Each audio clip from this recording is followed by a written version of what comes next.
Okay.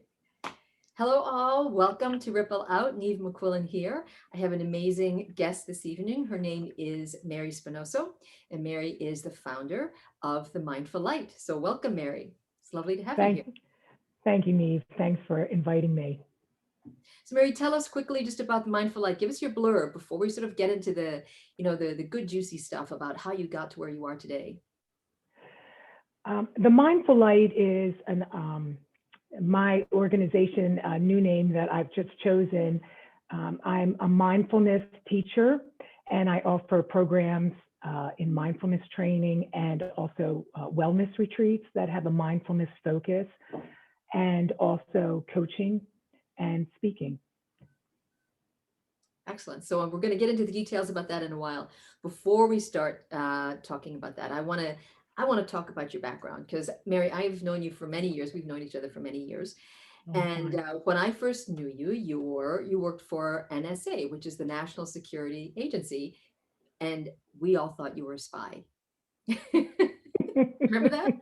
Remember you went Yeah, to I do Golden remember School? that. And yeah, interesting times. I worked for NSA for 17 years. So you're kind of like the female James Bond. The female James Bond. I know everybody thought I was the female James Bond. I wish I was. I did travel a bit, but I never had a gun or anything like that. I remember you disappeared to Poland for a while. Do you remember that? You were gone for at least 3 weeks or a month. Was gone for a while. We'll fast forward through that part. So then we kind of fell out of touch. Our lives went in different ways. And then we bumped into each other. And what I love about our connection, Mary, is that we bump into each other at the most random times. And it's Right. always usually when there's a change in your life or a change in my life. And we get to catch up with each other. Right. So when I met you a number of years after, you had left the NSA and you were a massage therapist. That's a huge Massage change. therapist. It was a huge change, Neve. I went to NSA right out of college, and it was a passion of mine. I was a linguist for years, and then I got into management and customer relations, and I did a variety. I got to explore it like horizontally, all of these positions at the National Security Agency, and it was really great. But I also, at the same time, was learning about integrative medicine, integrative healing. So back in the 80s and 90s, this was just starting to flourish. And I was going to night school for my MBA, and I was sitting in a class one night thinking, I really hate this. I hate finance and marketing. And so I dropped out, and with your sister, I went to an open house for Baltimore School for Massage, and I felt this call about healing. And so I signed up for the program. Your sister didn't, but I did. And I went to night school while I was in an NSA and graduated as a massage therapist. Yeah. And yeah, so that started the wheels turning for me to consider leaving. Well, tell me more about that calling. I'm always fascinated by what that calling feels like, what it looks like. How do you know? So how did you know? What did that calling, how did it manifest for you? Well, at NSA, let's just say I was using I was a linguist, which is a lot of right brain work, but it was a bureaucratic environment. And at the time, I had a lot of anxiety, and I had had periods of depression. And so I was reading a lot of self-help books on how people work with anxiety and depression. And so that felt like a calling for me. It was like a window open, and I was very attracted to all of this learning and understanding. So I think for me, it's a feeling, an actual, like your body and your heart, like you feel pulled to learning something. That's how I know what a calling is. And so I just followed the breadcrumbs. I kept learning and learning. And, self-help, integrative medicine, integrative healing, the mind-body connection, of course, all exploded after 2000. But back then, it was really just starting. Mm-hmm. So you went then from massage into mindfulness. I've been, I follow you on Facebook, and I see a lot of the postings that you put up are about mindfulness. And I noticed that transition for you. So tell me about that transition then Okay. from the physicality into the sort of the mindfulness, because they're connected, but they're also very different. They're very different. Um, when I first resigned from NSA, I took a leap of faith and went right into working as a full-time massage therapist. And I had not done a massage in 3 years. So I just threw myself into a whole nother world. And I learned a lot about the body, a lot about the mind-body connection. And my path took me more into the energetic realm of understanding the mind body. And so I studied Reiki deeply. Mhm. And so I studied Reiki and I studied the energy systems of the body for years. And how I got into mindfulness. All right, let me back up a little bit. In my contemplative practice, my spiritual practice, it's a lot of not really being connected to my body, like going into a place where I'm listening and understanding my intuitive, my connection to the divine and listening. But I often left my body out, which was interesting because when I left my body out, it felt like the anxiety and the issues that I was working with, anxiety and depression, were not being alleviated by my spiritual practices, by my energetic practices. And it helped me a great deal. And so when I did a mindfulness meditation and it asked me to just be in my body without judging it, without trying to make it different, it was like a light bulb went off. And I was like, well, where have I been? And then the two came together, my meditation practice, my spiritual practice, and being present in the body. And the mind wants to overthink. The mind is going at 1,000,000 miles an hour, but when you bring in your body, you're right here. Because there's no other place to be. Your body There's can no only other be in place. the present. Yeah, and a lot of times in my spiritual practice, I was bypassing. Let me just get to a place where I can feel better, but I wasn't. And mindfulness has become a practice that I've integrated with my spiritual practice. It's been very, given me a sense of wholeness, a real sense of being here, a real sense of embodying my life. Does that make sense? It absolutely I does. went in a lot of directions. And I'm thinking about exactly what direction to go with this right now. Oh my gosh. So let's see. Well, I want to take you to where you are now, because you just completed a Okay. course of Brown, and this is where we recently bumped into each other in the grocery store, and I had a hat on and mask and the whole thing, and I asked somebody about where the fennel was, and you were like, "Oh, that's Neve's voice." That's Neve's voice. So right before COVID, I was teaching a lot of classes in energy work and of course my massage practice, and I had gone to a few schools and presented to the teachers and staff there meditation and simple yoga practices to help with stress. So I was moving in that direction, and then there was COVID, and of course I had to close my massage practice. My speaking engagements were canceled, going out to the schools, and I have a therapist who's great, and she said, what do you want to do now? And for some reason, I started talking about this MBSR, mindfulness-based stress reduction class that I took as a student in 2016, and I loved it. And I was caretaking my mom, and she passed, and then we sold the estate. Then there's COVID. And so she said, maybe you want to go back to school. And I said, yeah. So I had been looking for at University of Massachusetts, where the home of John Kabat-Zinn, mindfulness-based stress reduction that he created in 1979, and it had moved to Brown. and they had really set it up, and I enrolled and last summer, and I've been in 2 or 3 trainings, 2 silent online retreats with people around the world, all in my house. Wow. Like COVID was really hard, but it also gave me something huge. It gave me a gift. I would have never probably stopped and done this training.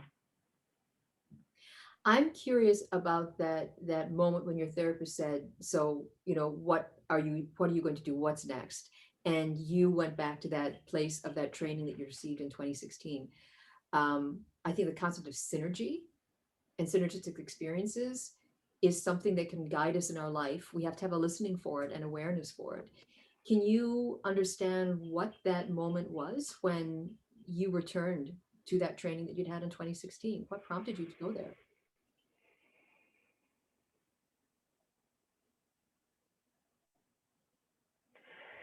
I have something I do every day in my meditation. Every day I pray and I meditate.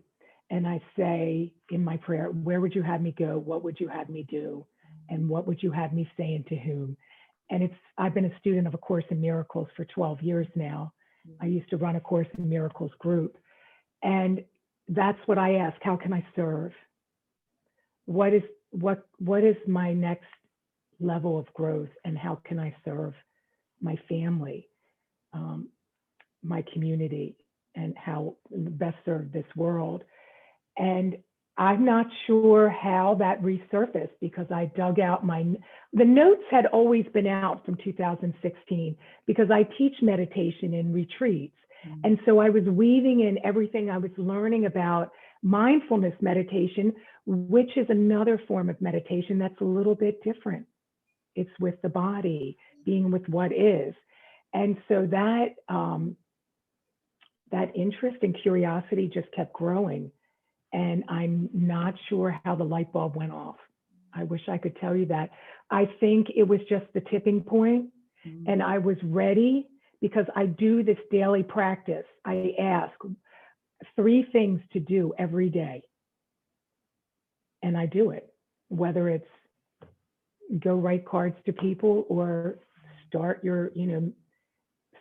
taping mindfulness, like whatever I'm told to do in my intuition or in my meditations, I do that within reason, but So every that day. is an impulse or an idea? No, I have this meditation practice where I sit and I listen. And it has been the greatest tool for my anxiety, because I've learned to really be able to sit and listen. And I just ask, like, I have all these things that I have to do in a day. What are 3 things that are going to support me and line me up for the next and the next and the next thing? And I write them down. I have papers and I write down my 3 things. And of course, there's other things. But that moment in the therapy session, I just made the phone call to Brown. I think you have to be ready to be ready. And what I hear you did too, Mary, was you put in the work that goes with it. A lot of times we want changes in our life to be sudden, to be quick, to be sort of like this aha moment. But it's, for the most part, it's not like that. It's now and now and now. It's these tiny little steps that accumulate and start to build muscle and awareness and consciousness and intentionality in us. And it sounds like your years of practice brought you to that point. My years of practice. I have a daily practice, and it's what's helped me through periods of depression with anxiety, and through my mother's death, my father's death, caretaking. And you're right, we are an instantaneous people, 3-second sound bites. If you don't tell me what I need in 3 seconds, then I'm out of here. And our brains are trained this way, and that's not the way we're designed as human beings.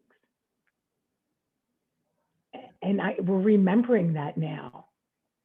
And so it's feet on the ground every day. Like you said, these daily small practices that create inner strength, create new neural pathways in the brain for new behaviors.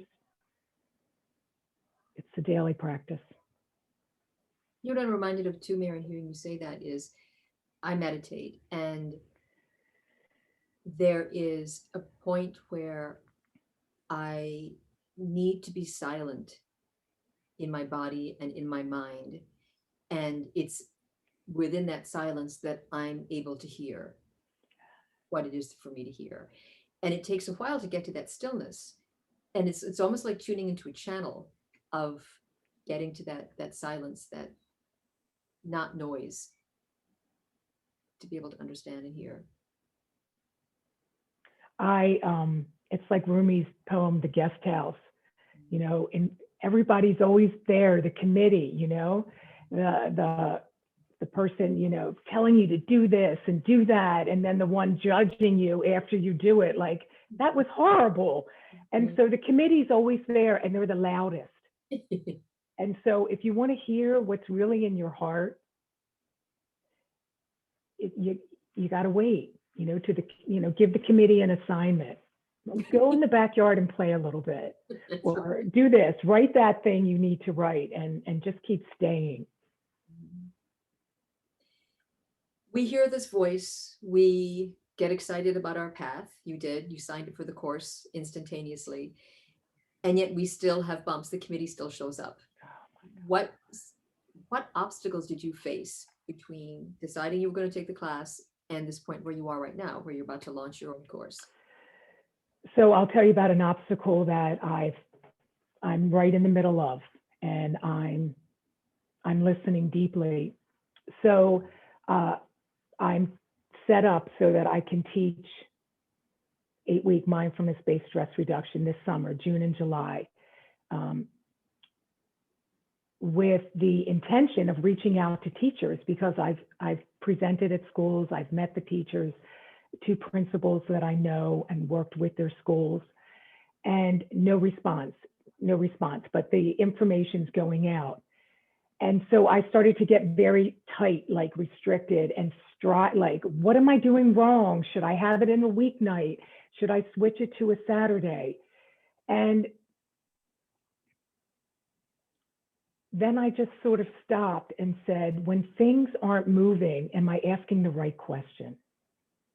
And the question was, maybe there's something else I'm supposed to be doing this summer. And maybe it's all about timing, Neve. It's about timing. I am certain I will teach this. It's just when. And I was so hung up on, it's got to be, June 17th, and I'm a failure if it doesn't happen on June 17th. And now, so I woke up this morning actually, and I let it go. I said, I'm going to postpone it.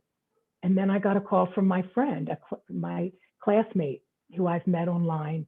He and his partner own a retreat center in Vermont called Spirit Fire. And he said, hey, Mary, I know you're struggling and you're at a crossroad. Do you want to come up and teach a silent retreat with me in June? What the? Do I want to, like, okay, first of all, New England is on my bucket list, and I'll be 60 in October. So I'm like, do I want to come to Spirit Fire and see you in person? I've seen you on Zoom for a year. Do I want to hug you in person and teach yoga in a silent retreat? Like, just won the lottery. Yes. So, and then I'm going to stay longer, visit maybe the Insight Meditation Center, and then maybe come down and stay at Martha's Vineyard, because that's on my bucket list. And my friend said, oh, I have friends on Martha's Vineyard. Let me see if they'll let you stay there. So my saying no and not grasping and pushing when something isn't working, I let it go. It opened to a yes. Like the universe just said, well, everything you've been wanting, we're going to give you this summer. So now I'm going away for 3 weeks. I want to pause again at that moment. So I asked you the question, what obstacles have been getting in your way? And you said you were dealing with an obstacle right now. How did you know that it was an obstacle and not just something that you needed to work harder at? How do we make the distinction between those two things? Well, I have a very great group of friends that I'm in a meditation circle with. And I'm in the circle this week. And I said, could you all help me support my intention to get enough people to teach this class? And they said, absolutely. And then they all came back with, you've been working so hard for an entire year. Maybe you're not getting people in the class because it's time for a rest. It's time to have some fun. It's time to have some balance. And you really work so hard. And I got feedback about how much effort I put into something. And I really took that in like,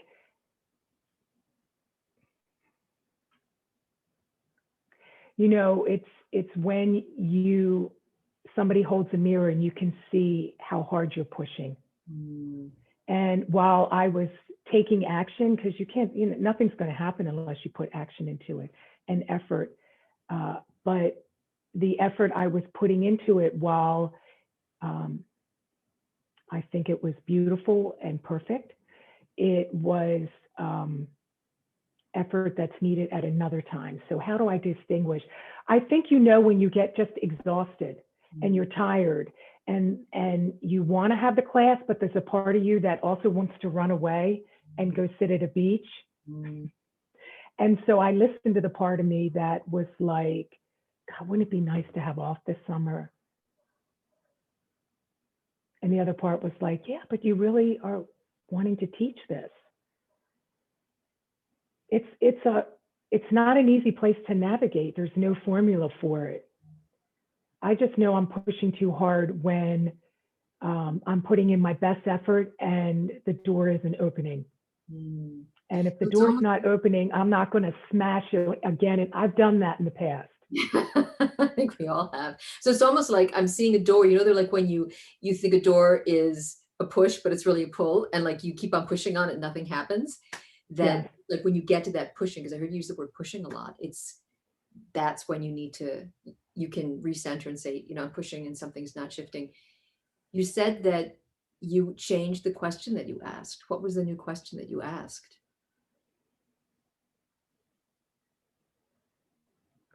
First, I asked, what am I missing? Mm.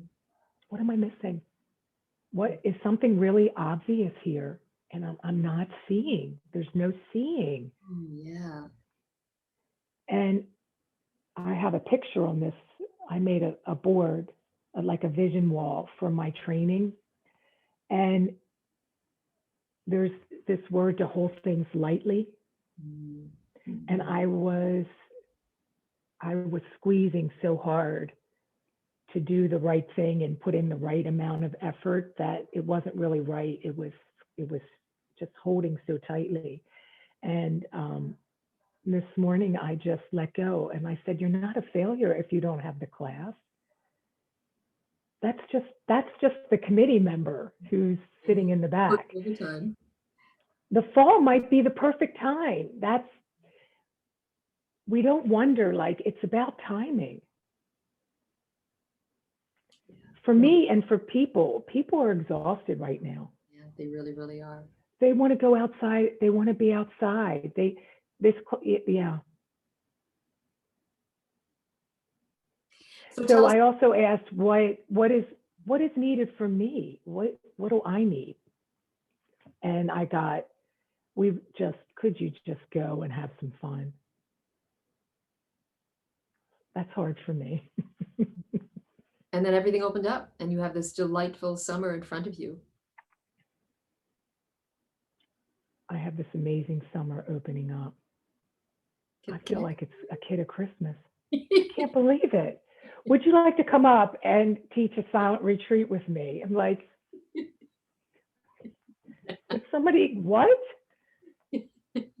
That's a sign that your class needs to be another time. There you go. If your face lights up and you sort of like jump around, then that's a sign from your body. It's a yes, and it's okay to let go of that thing. It's about trust. So letting go of the clenching, the pushing, and getting back into your body. And that was something that you talked about in the beginning, and feeling that joy and connection with your body. And just listening to how conflicted my mind and body were. Just sitting with the angst, sitting with the not knowing the future, and just sitting with not knowing what was going to happen as much as I could, because none of us really know what's going to happen. Well, tell us then, so you have your wonderful retreat time this summer, your adventures in Martha's Vineyard. And at some point, it may be the fall, it may not be. You are going to have your course. You said you're also starting your Facebook page, The Mindful Light. Tell us what we could look out for. What would the course be like? Okay, so the course I have a newsletter that I've been putting out weekly where I give you a little taste of mindfulness, so short meditations, maybe a short talk about mindfulness. So if you go to my website, which is just my name, maryspinoso.com, you can sign up and get that newsletter, and you can learn about mindfulness and when my classes are coming down the line. So the class will be in the fall. I also will be offering some type of one-day retreat. I usually, now that things are opening up, I have a beautiful place here in Maryland at my friend's farm, H&Oaks Homa Farm, that I've done a women's retreat. So if you sign up for that newsletter, you can connect with me. You can become part of what I'm doing. And find out too about your class, your mindfulness, the Yeah. I'm this week's going to go out that it's postponed to the fall. So if you want to be on the list for when it's going to happen, just send me your name. And you're also on Instagram, Mary, right? I'm on Instagram. It's called Mary's Light. I have a second Facebook page, Mary's Light. But I'm moving mostly to Instagram. It seems easier. Mm-hmm. Yeah. I'm a one-woman show, so marketing on Facebook, Instagram, what else? LinkedIn. I'm not on Twitter. So it's making smart decisions about where to connect with people. So as we close, Mary, I've one last question for you.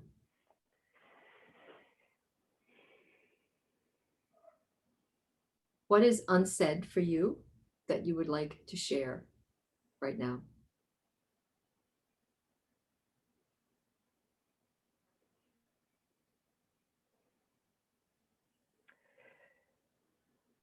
It's been a traumatic year for all of us. And now moving back into whether you've been going to work or not going to work, it's all changing. And to be very gentle and kind with yourself. And, that word kind is, we're kind to our friends, but to show ourselves that kind of mercy and kindness and gentleness, I think is an invitation that will serve you well and is serving me well, because there's a lot of social media to just get right back in it. Just start doing, get to the store, get to the party, get to the vacation, get it all done. And our nervous systems need time for healing. They need time